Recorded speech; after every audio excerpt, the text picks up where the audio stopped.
Assalomu alaykum qarindoshlar. Bu videoda siz har qanday bir tor ko'rigini ishlatgan bo'lsangiz, Safari, Chrome, Firefox degandek, uningda siz tor bekatdagi hisobotingizning maxfiy nomeri mana yoshirin holatda chiqadi, unutib qoldingiz. Buni qanday oshkorlaymiz desak, mousni o'ng chekib, inspectni besib, inspect degan xatni. Bu yerda inspector deb chiqadi, bunda teshib ko'radigan. Buning sol tarafida mana stirlkvax bor. Buni bir chekib o'tib, shu yoshirilgan maxfiy nomerning ustiga bir bossanglar, buningki tor elementini chiqarib beradi.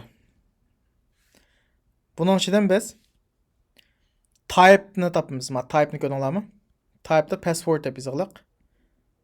Bu passwordni o'chirib o'tib, uni o'rniga type degan yozamiz. Sol tarafdagi type, o'ng tarafdagi type. Buni enterni bassak, mana yoshirilgan maxfiy nomerni ko'rsatib berdi. Endi bu type'ni passwordga eklab enterni bassak, buni yoshirib qo'ydi. Bu oddiy yo'li, agar maxfiy nomerni unutib qolgan bo'lsanglar, shunday orqali ko'rib olsanglar bo'ldi.